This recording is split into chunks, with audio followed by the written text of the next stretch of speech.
नमस्कार बालमित्रांनो, आज आपण इयत्ता 7वी विषय मराठी यातील पाठ क्रमांक 16 चुडीवाला या पाठाला अभ्यासणार आहोत. चला तर विद्यार्थी मित्रांनो, या पाठाच्या लेखिका आहेत जयश्री रुईकर. जयश्री रुईकर यांचा जन्म 1939. जय पराजय, वेदनेला फुले आले या कादंबऱ्या, मृगजळ, अंतर्मन हे कथासंग्रह, सपनातील विहोर ही बाल कादंबरी इत्यादी त्यांचे साहित्य प्रकाशित. अंतर्मन या कथासंग्रहातील ही एक कथा. अंतर्मन या कथासंग्रहातील ही कथा महारोगी स्त्रियांच्या सेवेसाठी तळमळणाऱ्या बांगडीवाल्याचे हे हृदय शब्द चित्र आहे. चला विद्यार्थी मित्रांनो, या कथेला अभ्यासू. अब्बा जान आत मत जाओ ना तपोवन को. क्यों बेटे, जाने दे. अनवर, काही बोलून फायदा आहे का? आजचा दिवस म्हणजे त्यांच्यासाठी पर्वणीचाच. एवढे काय आहे त्या तपोवनात कोण जाणे. अब्दुलची बायको शन्नू नाराजगीच्या सुरात आपल्या मुलाची समजूत काढत म्हणाली, मी लवकर येईन बेटा. हे आपल्या वडिलांचे बोलणे ऐकून अनवर खेळायला निघून गेला. अब्दुल कानाला मफलर गुंडाळत होता.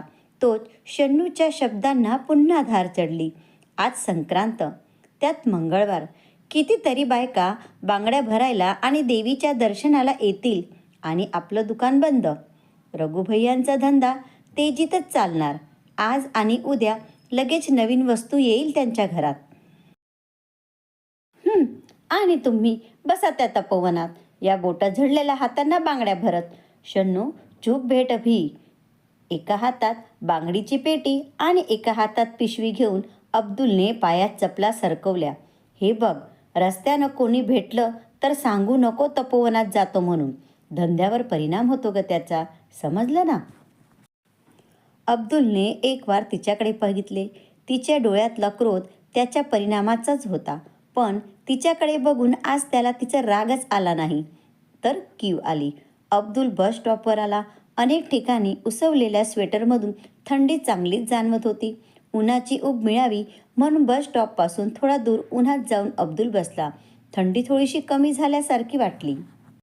बस आली. बांगड्यांची पेटी आणि पिशवी सांभाळत अब्दुल बसमध्ये चढला.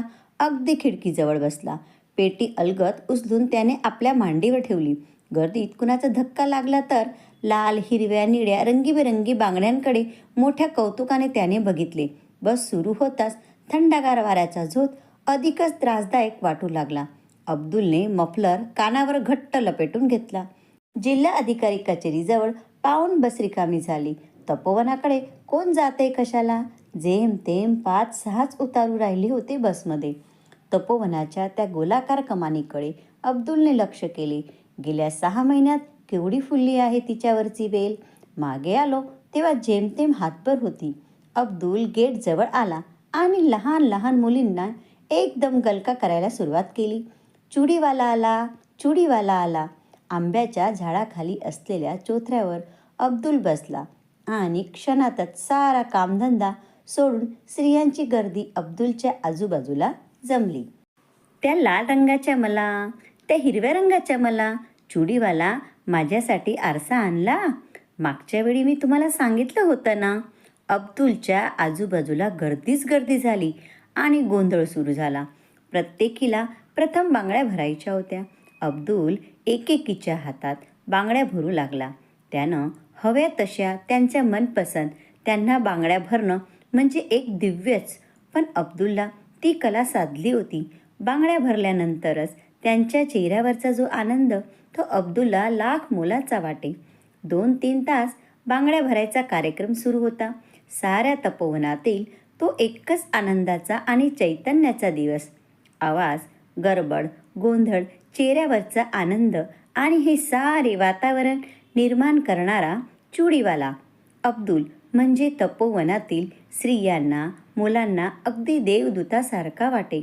वर्षातून 2दा संक्रांतीला आणि ज्येष्ठ पौर्णिमेला चुडीवाल्याची तपोवनातील स्त्रिया आतुरतेने वाट पाहत आणि अब्दुललाही तो आनंद बघून विलक्षण समाधान वाटे. असे काही दिवस गेले. एक दिवस रघुभैया आला. त्याच्या हाती पोस्टमनने दिलेले पत्र होते. अब्दुल मिया, तपोवन से चिठ्ठी आई है आपको. दिखाव दिखाव. अरे पण चिठ्ठी मराठीतून आहे.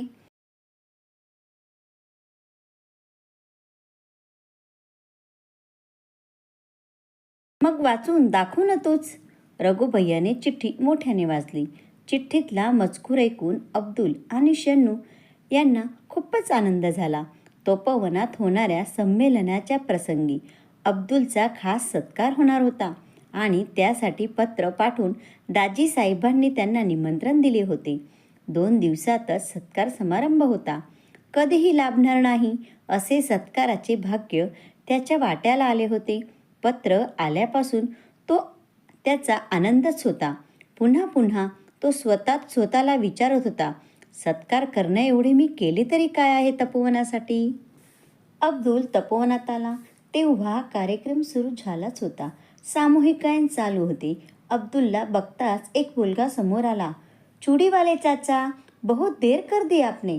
बस देरी से आई इसलिए देर हो गई है बेटा. चाचा आप उधर बैठ जाइए. स्टेजच्या समोर बाजूला मांडलेल्या खुर्चीवर काही निमंत्रक पाहुणे मंडळी बसली होती. अब्दुलला त्याचबरोबर बसायला संकोच वाटला. तो तसाच उभा राहिला. तेवढ्यात खुद्द दाजी साहेबांनी त्याला बोलावून जवळच्या खुर्चीवर बसायला लावले. सत्कार समारंभाच्या कार्यक्रमाला ची सुरुवात झाली. सुरुवातीचे अध्यक्ष स्वागत आणि औपचारिक झाल्यावर दाजी साहेबांनी बोलायला सुरुवात केली. अब्दुल बघतच राहिला. 84 वर्षाचा वृद्धाचा ताठपणा, उंच सडसडीत देहयष्टी, तेजःपुंज चेहरा, गौरवर्ण पांढरे स्वच्छ धोतर, त्यावर बंद गळ्याचा कोट आणि डोक्यावर केसरी फेटा. या वयातही आवाजाला खणखणीतपणा आणि बोलण्यातली ऐट यामुळे अब्दुल भारावून बघत राहिला. दाजीसाहेब बोलत होते. रामानं सेतू बंधन केलं, पण यासाठी अनेकांनी हातभार लावला. अगदी लहानशी खार, तिनं सुद्धा आपल्या शक्तीप्रमाणे सेतू बांधायला मदत केली. तशीच मदत या तपोवनासाठी देणाऱ्या काही व्यक्ती आम्हाला सुदैवाने लाभल्या आहेत. संक्रांतीला आणि ज्येष्ठ पौर्णिमेला बांगड्या भरण्याचा प्रस्ताव जेव्हा समोर आला तेव्हा अनेक बांगडीवाल्यांना भेटून तिथं येण्याबद्दल मी विनंती केली, पण कुणीही माझ्या विनंतीला स्वीकार केलं नाही. अब्दुल मियांनी मात्र स्वतःहून इथं येण्याचं आश्वासन दिलं आणि दरवर्षी न चुकता अब्दुल मिया इथं येतात. तेथील भगिनींच्या जीवनात आनंदाचा वर्षाव करतात. वर्षातले 2 दिवस तपोवनात अतिशय आनंदाने आणि उत्साहाचे असतात. कुठल्याही मोबदल्याची अपेक्षा न करता अब्दुल मिया न बोलविता दरवर्षी येतात.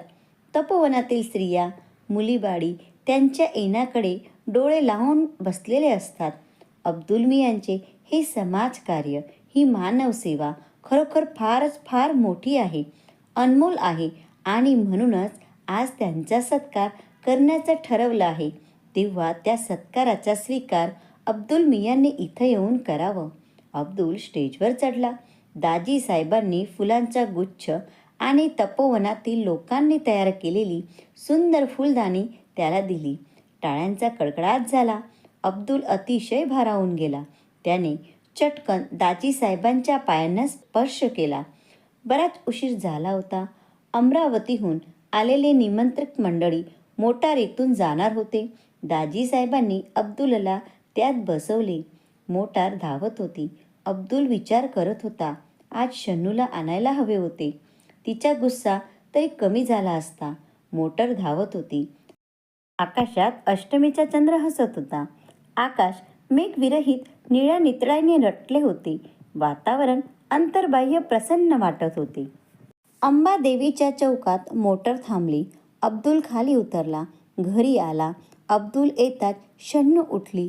थाळीत चपाती, वांग्याची भाजी घेऊन तिने थाळी अब्दुल समोर ठेवली. अब्दुल एखाद्या अपराध्यासारखा मान खाली घालून जेवू लागला. तू नहीं खाएगी? नहीं, जी नहीं चाहता खाने को. अनवर जेवला पण खिमेसाठी हट्ट धरून बसला होता. अब्दुलच्या हातातला घास हातातच राहिला. एकाएकी जेवणावरची इच्छा मरून गेली. तोंडात घास घोळत लागला. कित्येकदा सांगितलं, हा धंदा सोडून दुसरा धंदा सुरू करा, पण शन्नूचे पुढचे बोलणे अब्दुलने ऐकलेच नाही.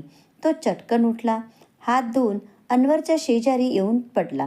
शन्नूचे बोलणे त्याला शब्दांशब्द त्याचा पाठ होता. कित्यांदा तरी तेच ते बोलू झाले होते. नवीन धंदा, भांडवल नको, कुठून आणणार? तो थोडासा जोराने पण शन्नूला ऐकायला जाईल अशा आवाजात बोलला. पण भांडवलापेक्षा त्याला अब्बाजानपासून चालत आलेला हा बांगड्यांचा धंदा सोडवत नव्हता. नवरात्र जवळ येत होती, त्यात धंदा चांगला झाला. लोक आता दिवाळीच्या तयारीला लागले होते.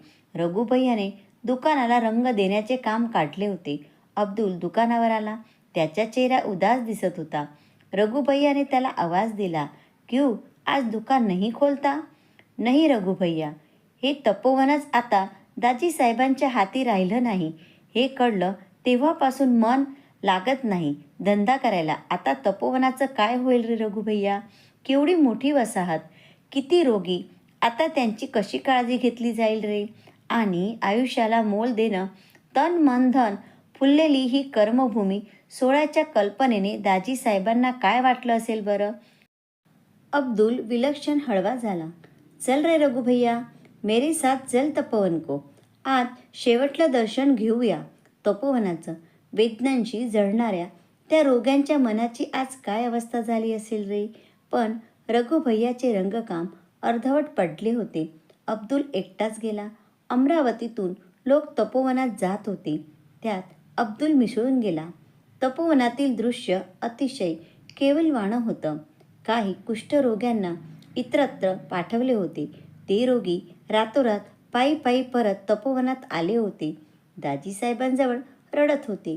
सारे तपोवन सुन्न झाले होते, शोकसागरात बुडले होते. 8 दिवसातच दीपावलीचे असंख्य दीप घरोघरी रस्तोरस्ती उजळणार होते. पण त्यांच्या अंधकारमय जीवनात आशेचे दीप आजपर्यंत तेवत होते, तो आता मालवणार होता. अतिशय दुःखी मनाने अब्दुल तपोवनातून घरी आला. काही न बोलता पडून राहिला. खाना नहीं खाना है क्या? नहीं. क्यों, तब्येत ठीक नहीं है? चेहरा असा का दिसतो तुमचा? शन्नूने अब्दुलच्या कपाळाला हात लावून बघितले.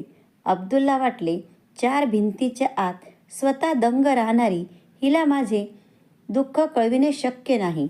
प्रत्येकाचे जीवन जगण्याचे मार्ग हे वेगळेच असतात, हे तर खरे. रात्र वरवर चढत होती. डोक्यावर पांघरून घेऊन अब्दुल पडून होता. डोळ्यासमोर फिरत होते तपोवन, तिथल्या आठवणी. देवळातल्या पहारेकऱ्याने 2चे टोल दिले. शन्नू घोरत होती. अनवर गाढ झोपला होता. अब्दुल उठला.